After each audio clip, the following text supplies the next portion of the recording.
begun. Let's see which side these teams are going to be on, with RRQ Hoshi on blue side, first pick, Team Liquid ID, red side, second pick. Oh, wow. Okay. Whoa. For the second time of the day, Fanny gets let open. That's a Fanny debut for Sutsujin. It Hey, again, is. super submissive. It's like, just tell me what to do, I'll do it. Yes, Mr. SDL. I will play Fanny this time. I will try and carry this game. But Team Liquid ID, Kalia, and as well as making sure that they get the Zhu Xin, I'm surprised that they didn't lock in the Hilda, but it got banned out, so no choice. Granger, high loss, the follow-up from RRQ. Is this not what we talked about prior? Is it Kez Cute going to just take out all of the comfort picks? That's literally it? Yeah.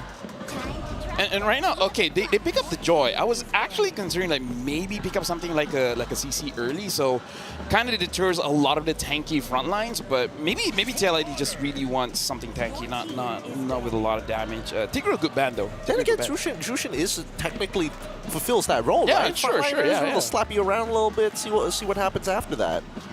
So now for RRQ Hoshi, like, do they even consider batting out the golem? Because like Leo said, Aaron Shiki has been using like 6 different heroes. At this point, he'd be like, yo, ban all of it just so that I can have an excuse to use a fighter. I think... Whoa. I think... No. That's not too much, sir. Yeah, I had to think about that for a moment because there is some validity to the argument. But at the same time, based on the bans that we're seeing from TLID, they're leaning more into getting rid of the major problems. One of them is Edop. He's been having a lot of good games, and especially with still... It's not banned. It's not, but I think they're okay with it, honestly. Because at least Irithel can't, unless, well, I mean, it's hard to run away from the steel cables, to be fair. And the Moskov has been banned, so the other anti-assassin is Brody, but even Brody got buffed. We've not seen any Brody so far. It has not been good in the meta, I'm not gonna lie. Feels like, I mean, I guess it's ease of play, but that's about it. But even with the changes in Killing Spree, I thought that maybe we'd see right. Brody. Yeah. But hey, I mean, group stages have already told us pretty much the entirety of the story. Now, Godthought gets banned out from the side of RRQ Hoshi. Are they trying to set something up for Rids? Oh, okay. Oh, wait. Which? Okay, I think I actually saw this. I think it was Kalia EXP. Yeah, Iron did that. Yeah. I feel like there was a time in Mobile Masters he used the Kalia EXP. Yes, he did. Yes, he did. But this time it's going to be, I'm going to assume Aran is going to play it. I think so too. You don't want to touch that 100% when you're on Witty. Yeah, that's fair. Okay. Okay, I mean, like, Ruby is a good counter against the Cho. And maybe even the Joy if you misstep a little too close. Yeah. This is kind of like it's almost like the Ruby is some kind of anti-dive, right? But yes, so if TLID wants to go in, Ruby dives, whatever. Good enough CC, stop them. Could this be like a potential takeaway from Aaron Shiki? No way, right? No, I feel like, honestly, a Claude would be okay here because at least you can play around with the Fanny and it's not a bad matchup against the Granger. I want to get your thoughts on this before this last pick. I'm pretty sure Ruby's interaction with the I'm Offended compared to the Tsunami Slam, you can still connect damage on that Tsunami Slam, but can you displace? No, because you shouldn't be, right? During Tsunami Slam, you're anti-CC, right? Okay. Oh, it looks like they pick up the B-Tricks. So it's all about picking off your targets, right? 2 ways of doing it. Insta burst, insta ult, worst comes to worst, just let Fabian do the rest. What do you think about the drafts? I wonder if Aaron, like, Wesker has been buffed, but we haven't seen a lot of Wesker play coming in from the Beatrix. So honestly, this is very interesting. I feel like if they're able to survive from the Fanny, then there's a chance for TLID. But I don't know. Looking at draft, I'm all RRQ. All right, looks like LaFell feels he's a Soul Kingdom as well. I'm going to give it over to both Eterna and as well as Leo to take you guys over for game. Best of 5 Civil War Series. Thank you so much, boys. It's me, Eterna, alongside with Leo. Now, we got a little bit of a taste as to what LaFell was thinking about the drafts, but, you know, he was Soul Kingdom. Leo, are you still sticking with Soul Kingdom? I mean, you can't take the kingdom out of the man, but you can see a little bit of light in the cavalry. They drafted well to try and answer that first pick Fanny in Sutsujin's hands, but you're holding out for hope. It's very specific what Liquid ID have to do to get over the fact that RRQ are so comfortable. You see how fast they picked that Ruby? They knew Very what they were quick. getting into. Exactly, it's Keskute in action once again. So ladies and gentlemen, let's welcome you into game number 1 in this best of 5 series. A civil war brewing between two Indonesian teams, RRQ Hoshi and TLID on the other side. For the second time of the day, we are going to be seeing the Fanny let go. Now, the big question is, do TLID really have an idea on how to stop Sutsujin right now? Because so far, it looks like he is still A-okay in his own jungle. There's been no aggression, no dive either. Yeah, no, more than comfortable. It looks like they have a plan. Team Liquid ID actually put Aran on the Kalia while Weedy gets his signature Cho.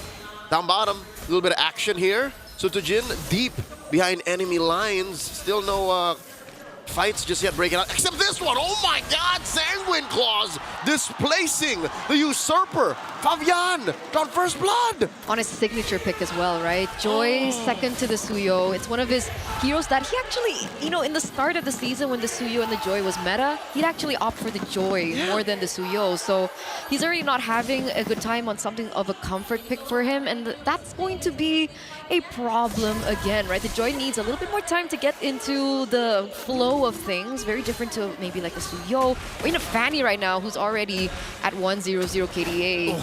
That's a slam coming through. A run on the Kalea. Debut pick, I believe. That's right.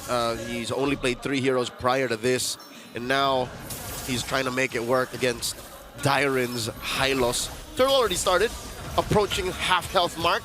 Oh, huge Sanguine Claws here. Down comes the Glorious Pathway. Fabian with a steal, and he gets away with it. That's a Toonami Slam sent away. And it's going to be used to help disengage Team Liquid ID recovering. That's huge, right? That's huge for TLID. And the idea that RRQ Hoshi would have a little bit more ground in the early game, especially with the Fanny on Sutsujin, Team Liquid Indonesia are able to pick up that first neutral objective of the game. And it looks like they're not stopping there. Fabian already 1v1ing Mrs. Sutsujin there. Rince caught in a bad spot, should still be able to get out. But going back onto the board here, it looks like there are 2 Purifies on the board for RRQ Hoshi, so they have full respect. Wait a second. Oh, they collapse on the Shiki behind that L brush, and they find Witty too. Also to Jin barely getting away. One more hit. Fabian not able to fight it, dashing through. We get that retry on, and finally Sutsujin falls. A massive trade, a win for Team Liquid ID. They're not done in mid. Dyren looking for that kill, but Dyren taking too many hits. The Ghost ghosts him. That's a 3-4-2 trade, right? That was a 3-4-2 trade. Yeheskel gets 2 kills, a double kill over. Man, TLID, they're picking up the tempo, they're picking up the space. What do you think happened in that team fight? Why do you think that went wrong for RRQ? I think RRQ were on the front foot. They were pushing forward, and they weren't ready when Team Liquid ID pulled the Aikido on him. They found the joint, twisted it, and then used that force against him. It was a no-touch takedown, wherein Team Liquid ID said, hey, look, their damage sources are off of the front lines. Let's take advantage of these people overextended. And that's what allowed Team Liquid ID to trade out so good. What was it? Witty for the 3 of them. Exactly. What? It's uncanny, man. You get a coin flip with Weedy sometimes, right? And in this particular game, he's been able to find these opportunities and look for these moments as well so far. But it has only been 4 minutes. Later this game goes, RRQ still have Rins on the Sicilian, so that's a saving grace for them into the later stage of the game. Meanwhile, going back to this 4th minute, we do see the Turtle already spawning into the Land of Dawn. That's a pick-off. I'm offended. Yesgil does pull the trigger on the Crimson Beacon. They find the kick. Enoch goes down behind Tier 1. Again, it's the overextension. Team Liquid ID did this last night to Onyx ID, and they're doing it to RRQ. And remember, this is the pick-off strategy that they have, but they look like they are looking for more right now. Dyren already in the front lines. That's Sutsujin's damage. Oh, underneath the pit. Sutsujin gets taken down. That's a no-go. One more. Dyren falls. And the Turtle taken here by Fabian. 2-0, Leo. What? And look at this rotation. Witty with the conceal. They're going to try to find Toy. Toy hiding in the bush here. Backing off. Edok to the rescue. Oh, they're outnumbered. It's a 4v3. Oh, Witty takes too many hits. In comes Sutsujin. The mercenary claims the untouchable. And it looks like RRQ are going to be able to strike back here. Witty down for 9. Aaron Shiki as well also gets taken down for the 2nd time of this game. Again, we're seeing this toss-up with Aaron Shiki lately. Well, not lately. I think even since seasons ago. It's been a growing habit for him to try and be a hero, try and find fights when he just isn't ready yet. All this while, though, in the lower quarter, Fabian did commit Grand Theft Origin. Oh, wait! No, not like this. No! Oh, that is a Tsunami Slam putting Edok down. They tried to save him, dying with the Glorious Pathway, but it wasn't enough. Another pick-off for Liquid. So that is a little bit of a, a good thing, I guess, for TLID here. A little bit of a setback coming from Aaron Shiki, but he's still able to get another kill out of it. It's important to note that him on the Beatrix right now, not going for BOD straight, but he actually went for a Malefic Gun instead. We've seen him do this. Yesterday, he instead went for a Sea Halberd first. So now, again, what did we say last night? He's solving problems before being a problem himself, and he's doing that right now so that he has better range, better engagement. Aran falls. Rins gets the kill. Crimson Beacon used defensively. Glorious Pathway set him down. Weedy gets taken down by Toy, and RRQ Hoshi happy with the 2 free kills. Absolutely, but it still looks like TLID are holding on to the gold lead. You do see the snipe damage coming through from Aaron Shiki, but with only 1 item in his arsenal right now, he's not enough to actually take anyone down just yet. If we look at Toy now, already 2 items in, he's actually 1,000 gold ahead of Aaron Shiki, more or less. A Hunter Strike and the Sky Piercer. So technically, he already does have the damage to be able to have a little bit more say into these team fights, a little bit more impact in these team fights. And you can see both of these teams corralling once again for the next neutral objective. It's the last turtle spawning in the lower quarter. Big chubby wave left in by the Kingdom. Does get a passive push up top. Sutsujin now has a Malefic Roar. So we're seeing how the Kingdom will make the most of that power spike. Again, you have a Hunter Strike and a Sky Piercer on Toy. You want to put him in the front line. That's why he's here, but I'm scared for him for Witty. Oh, Witty does find the angle. Wrong direction kick. Down he goes. Sutsujin gets the kill. Oh, but Fabian had eyes on the turtle. That's all he wanted. Dairen gets blasted by the untouchable Aaron Shiki there. Scoring 1, serving it up to someone else from Liquid. And currently, again, Liquid are making the most of these engagements. They get the turtle, they get a trade. So in the end, it is still in favor of TLID, right? That's true. And it's unfortunate because coming into that, RRQ went full force in knowing that Sutsujin is so far behind of Fabian right now. Look at the differences in EXP. Sutsujin level 11. We see Fabian at 13. Almost 2,000 gold. Exactly. 1,400 gold ahead for Fabian. And you can see the items already built in for him. You have the Starlium Scythe as well as the Holy Crystal straight in. Dear God, he skipped an item. You usually go HC third, but here he's like, I'm going for the throat, man. We're very early ahead of RRQ. Let's do it now. Toy gets caught out. How does that happen? Sutsujin to the rescue. Oh, he does try to burst Witty, but off camera, Fabian does get a kill. We barely caught a glimpse of his takedown on Ido. What is happening to the Kingdom? They're crumbling down right now. That's what's happening here, Leo. 8 minutes in, TLID, 2,500 gold lead. And for some reason, they're always able to make these trades worthwhile. Taking down Toy is going to be amazing in the later stage of the game, but they do still have to address either one. They take this game down as fast as possible, or they have to consider taking down Rins. Oh, in the middle of it all, pinned down underneath the fire of Aaron Shiki, and Witty does get punished for it, as well as Aran. So that is a negative trade for Team Liquid. Oh, the snipe from Shiki downtown. Sutsujin falls. What was that? 2 for 2, and that's super worth it for TLID. Now it's a winning trade. Look at the Fabian? back line. He's not done. Goes for the electrifying beast. Looks for Toy. Finds him. The Usurper gets another. While Aaron Shiki and the rest of Liquid push. TLID woke up today and chose violence with so much doubt corralling around this team right now. Look at what they've been able to do in this game. A 3,600 gold lead. They're holding every single lane dominance right now. And it looks like that's going to be a free Lord given over to TLID in the 10th minute of the game. Oh my God, 3 for 3 on the Turtles, winning trades up to this point. Look at the entrance on Aran. He's fearless. He's willing to give himself up for the greater good. That's what is needed, right? I mean, coming into this, everyone thought that, okay, Aran only being able... Oh, let's see the snipe. Boom! Oh. Nice. Now you don't. Feels bad. We haven't seen a Beatrix in quite some time. We see it now more so, but we're always just those shots just come in so unexpected, and it's so unfortunate for the opposite end of the coin. Oh, one more. They catch Edok. Hit him with that Tsunami Slam while the rest of Liquid push in. Lord wailing away at this tier 2 in mid. Down bottom, Fabian's working on that tier 2 as well. And the map is looking red.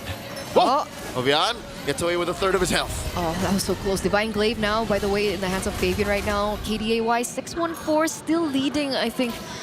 Okay, I can't say right now, it's blacked out, but he is still leading in terms of gold.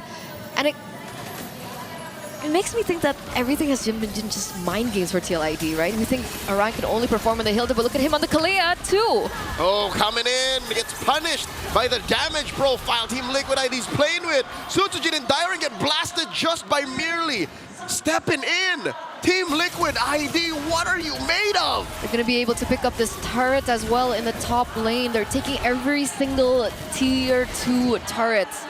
None for RRQ Hoshi, and Sutsujin has not been able to be given the space to show his Fanny off. 4-4-1 KDA. This is one way to stop a Fanny. Just blasted the Kingdom Come. Now the jump in. Aran looking for Tsunami Slam. Purified out. Does get punished. Toy gets a kill, but goes bye-bye. That tier 3 in mid. Okay, they're not going to commit onto that. So Oran went a little bit too deep there, but they were still able to trade it for an inhibitor turret in the mid lane.